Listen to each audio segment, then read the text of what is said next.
The late afternoon sun dipped low over the sprawling fields of the ranch, casting long shadows that stretched toward the weathered barn. Lydia pulled her coat tighter against the chill in the air, her boots crunching on the gravel path as she made her way toward the stables. The familiar scent of hay and horses filled her senses, grounding her as it always did.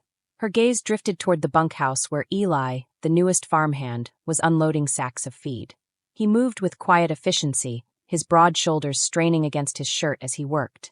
There was something different about him, something Lydia couldn't quite put her finger on.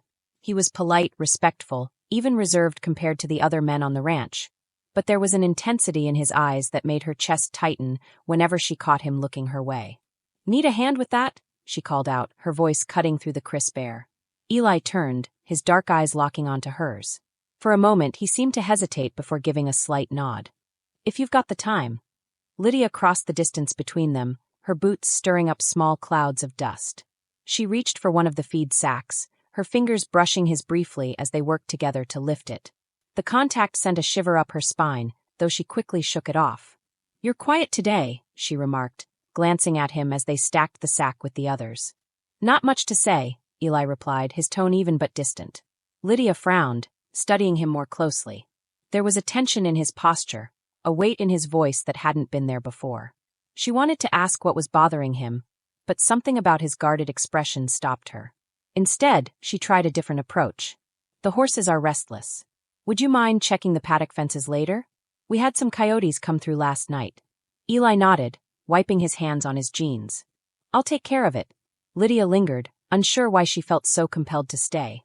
There was a pull between them, subtle but undeniable, like the crackle of static before a storm. She opened her mouth to say something more, but Eli's gaze shifted past her, his expression darkening. Following his line of sight, Lydia spotted her father walking toward them from the main house. His steps were measured, his hat pulled low over his face. When he reached them, his eyes flicked briefly to Eli before settling on her. "Lydia," her father said, his tone gruff. "I need to talk to you." Eli took a step back, his jaw tightening. "I'll finish up here," he muttered, turning away before Lydia could respond. Her father waited until Eli was out of earshot before speaking again. "You'd do well to keep your distance from him," he said, his voice low but firm.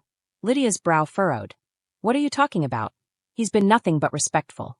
"That man's got a past," her father said, his gaze hard. "And it's not one we need getting tangled up with this ranch." "What kind of past?" Lydia asked, her voice sharpening. Her father hesitated, pulling an old newspaper clipping from his pocket. "Found this when I was running background checks on the new hands. He was involved in an armed robbery 3 years ago. A security guard got shot, didn't make it." He handed her the article. "Eli wasn't the shooter, but he was there. Turned state's evidence, served his time. Still doesn't make it right." Lydia's hands trembled as she read the article, her heart pounding.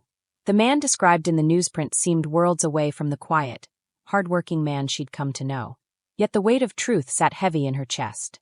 That evening, as the last rays of sunlight faded into dusk, Lydia found herself walking toward the paddock. She spotted Eli inspecting the fences, his figure silhouetted against the horizon. The newspaper clipping felt like it was burning a hole in her pocket. "You're working late," she said, her voice softer than she intended.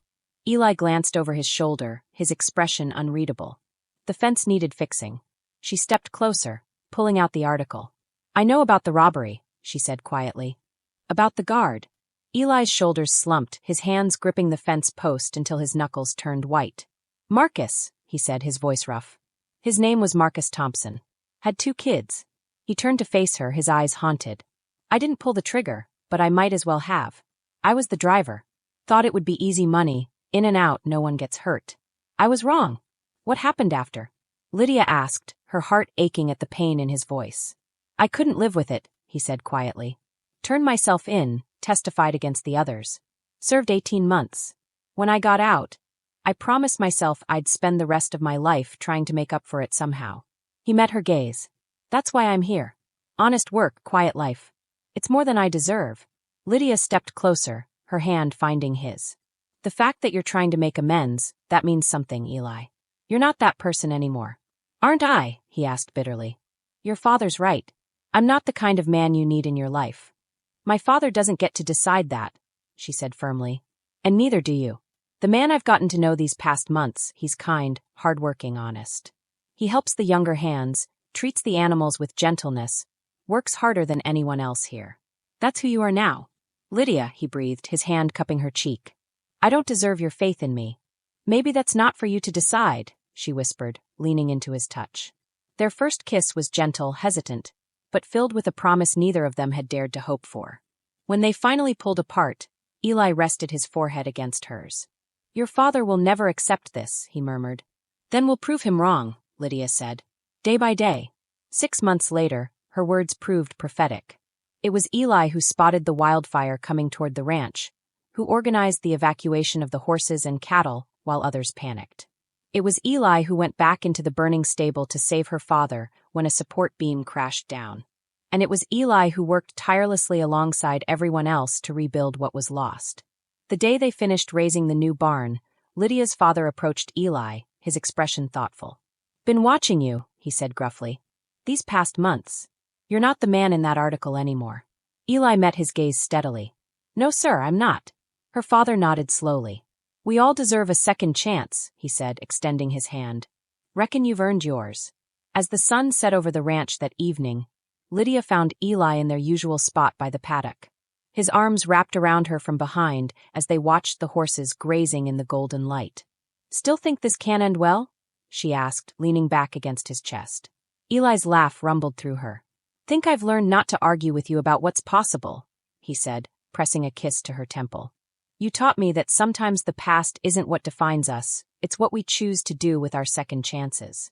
Lydia smiled, turning in his arms to face him. The man before her wasn't perfect, but he was real, shaped by his mistakes but not bound by them, committed to being better, to loving deeper. And in the end, that was all that mattered. I love you, she whispered, the words falling naturally from her lips. His eyes softened as he pulled her closer. I love you too, he replied, his voice steady and sure. Thank you for showing me I was worth saving. Above them, the first stars began to appear in the darkening sky, witnesses to a love that had grown not in spite of the past, but because of it,